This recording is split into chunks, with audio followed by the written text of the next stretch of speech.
ఈరోజు మన మధ్య ఎవరైనా ఉన్నారా? వాడు పిలవడం ఆలస్యం, ముస్తాబోయి వెళ్ళిపోతాం. అది పిలవడం ఆలస్యం, ఎక్కడికి రమ్మంటే అక్కడికి వెళ్ళిపోతాం. హోటల్ బుక్ చేసేస్తాం, రిసార్ట్కు తీసుకెళ్ళిపోతాం. ఉన్నారా మన మధ్య అలాంటి వాళ్ళు? ఉంటే జాగ్రత్త పడ్డం మంచిదే. దావీదు పిలిచాడట, ముస్తాబాయి వచ్చేసిందట.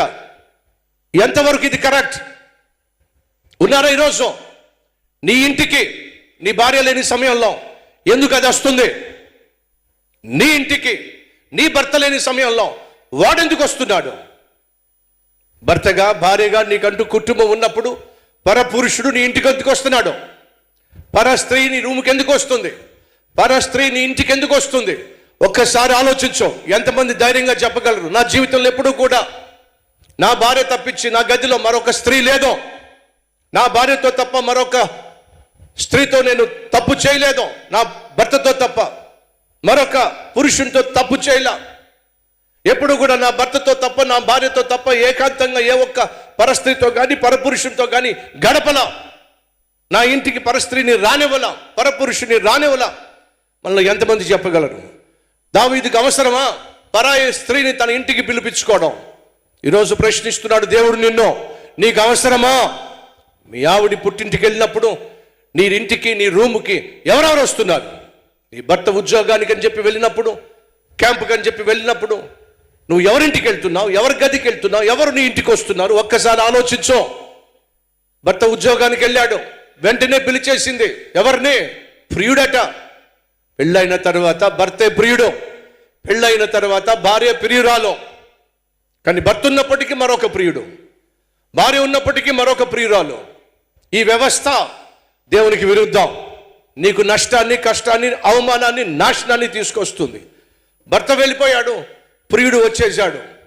భర్త ఆఫీస్లో తాళం చెవి, తన టేబుల్కున్న తాళం చెవి మర్చిపోయాడు. వెళ్ళిన వాడు కాస్త మళ్ళా తిరిగి వచ్చాడు, తలుపేస్తుంది.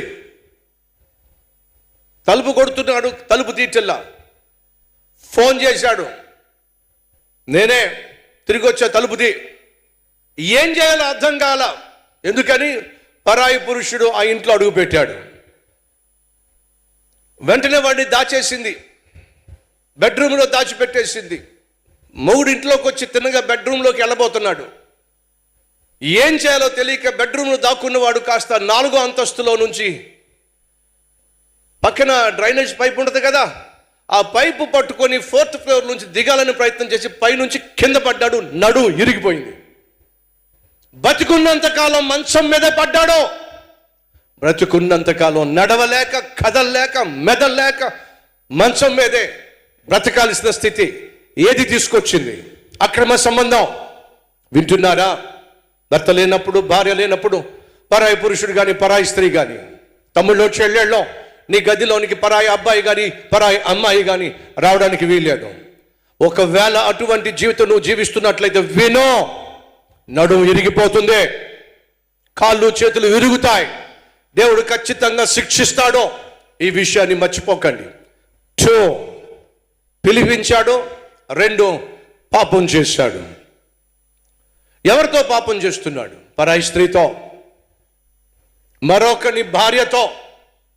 పైపెచ్చు తన చుట్టూ నమ్మకంగా పనిచేస్తున్న, నమ్మకంగా సైనికులుగా ఉంటున్న, తన కోసం ప్రాణం పెట్టేటటువంటి బహు నమ్మకమైన యథార్థమైనటువంటి వారి జీవితాలను, వారికున్న నమ్మకాన్ని వమ్ము చేస్తూ, నమ్మక ద్రోహం చేస్తూ ఊరియా భార్యను తాను పిలిపించుకున్నాడు. ఆమె వచ్చేసింది. ఒకవేళ రాజుగారు పిలిచారు కాబట్టి రాకపోతే అది అమర్యాద. రాజుగారు పిలిచినప్పుడు రాకపోతే అది పొగరనుకుంటారేమో, అహంభావం అనుకుంటారేమో అని చెప్పి ఒకవేళ బెత్షెబా వచ్చింది అనుకుందాం. వచ్చిన తర్వాత రాజు, నువ్వు నగ్నంగా స్నానం చేయడం నేను చూశాను, నీ అందానికి మైమరిచిపోయాను కాబట్టి నిన్ను పిలిచాను, నిన్ను నేను కోరుకుంటున్నాను. ఈ భాష మాట్లాడుతున్నప్పుడు ఖచ్చితంగా బెత్షెబా చెప్పాల్సిందే తెలుసా? మహారాజా, ఒక నిమిషం, మీరంటే ఈ దేశంలో ప్రతి ఒక్కరికి గౌరవం, యథార్థతకు మారు పేరు, నీతి నియమానికి మారు పేరు, ఆత్మీయతకు మారు పేరు. దేవుని దృష్టిలో బహు నమ్మకమైనటువంటి రాజు మీరు. మీలాంటి వారు కోరుకుంటే కోట్ల మంది వస్తారు. అంటే ఎంతమంది వస్తారు? కానీ ఒక వాస్తవం చెప్పాలనుకుంటున్నాను. ఒకవేళ మీరు నాతో తప్పు చేస్తే కాసేపు సంతోషిస్తారేమో కానీ ఇది మీకు మాయని మచ్చగా మిగిలిపోతుంది. నలుగురి మధ్య మీ నామం పాడైపోతుంది. అందరూ మిమ్మల్ని చూసి హేళన చేస్తారు. అయినా రాజా, ఒక సైనికుడి భార్య అయిన నాతో మీకేంటి చెప్పండి. దయచేసి అర్థం చేసుకోండి. మీరు కావాలనుకుంటే ఎవరైనా మీకు దాసోహం అవుతారు, నేను కూడా దాసోహం అవుతాను. కానీ దానివల్ల పొందుకునే సంతోషం కంటే వచ్చేటటువంటి నష్టమే ఎక్కువ. దయచేసి నన్ను అర్థం చేసుకోండి ప్లీజ్. అందంటారా? అంటే బాగుండేది. ఊరుకోండి బ్రదర్. రాజు పిలిపించి, అందమైన రాజు పిలిపించి రా తప్పు చేద్దామని అంటే బెత్షెబా ఎలా ఉంటుంది? సరే, ఒక పేజ్ తిరిగేయండి, అక్కడ చూద్దాం.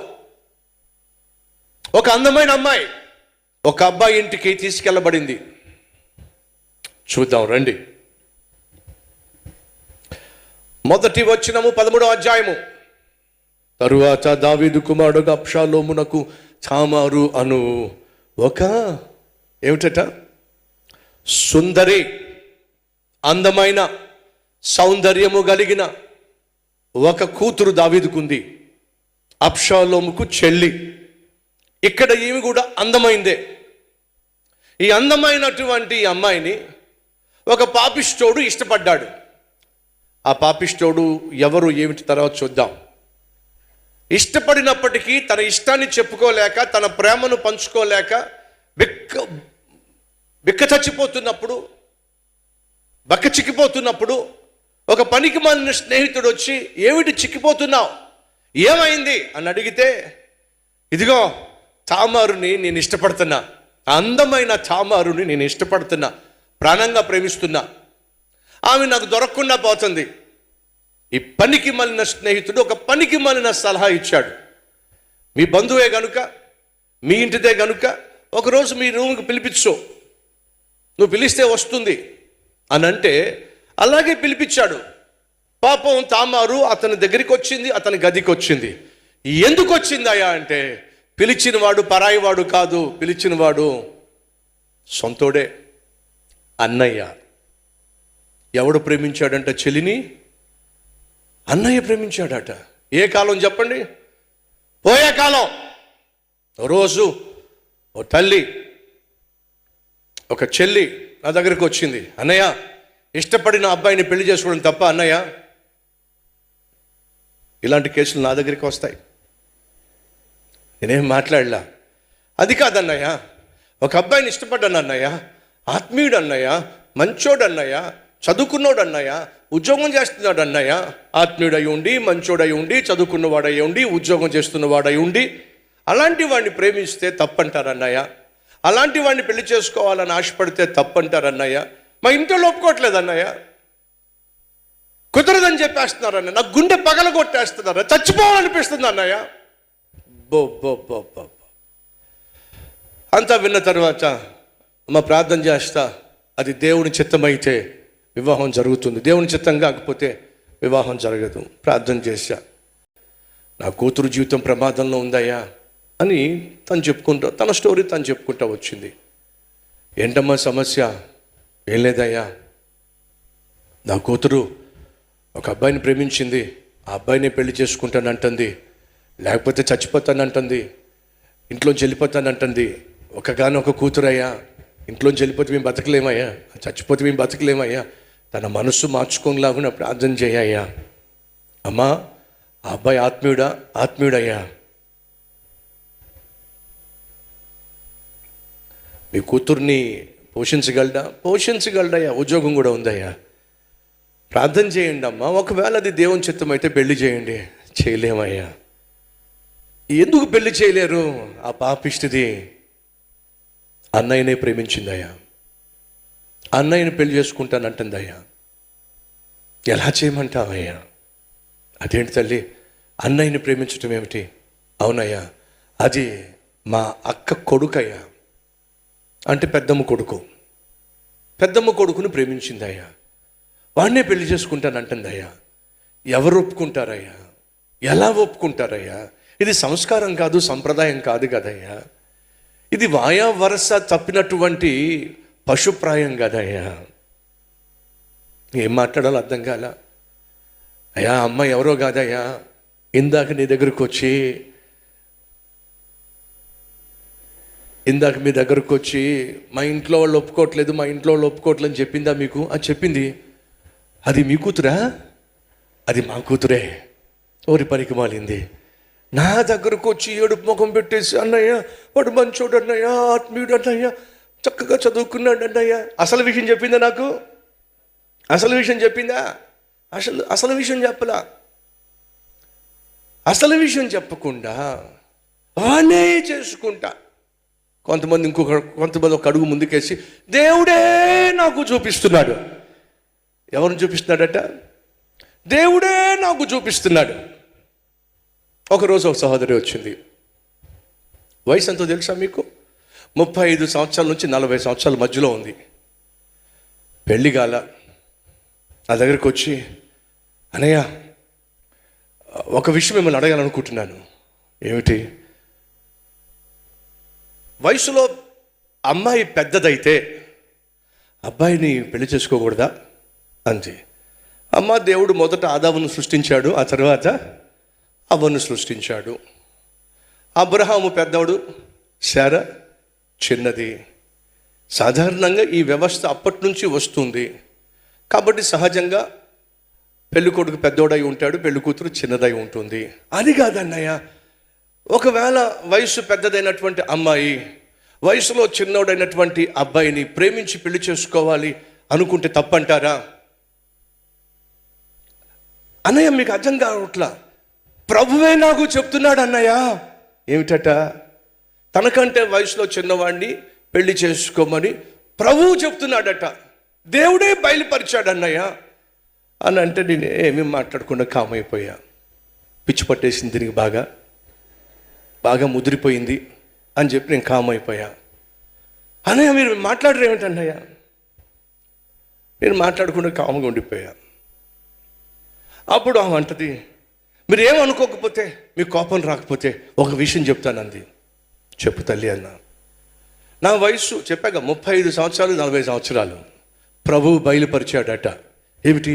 మీ అబ్బాయి సాహస్ ప్రిన్స్ ఉన్నాడు కదా, సాహస్ ప్రిన్స్ని చేసుకోమని ప్రభువు బయలుపరిచాడు నాకు.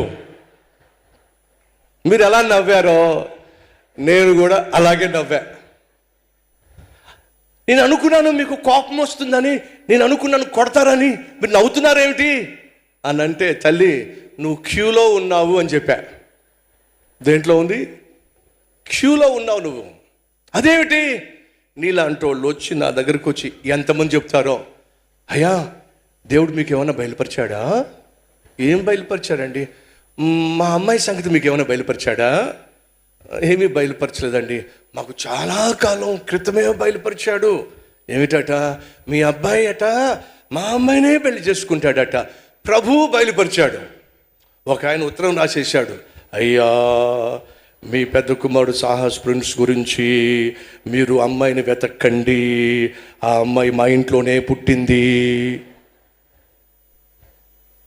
నవ్వాలో ఏడవాలో అర్థం కాదు.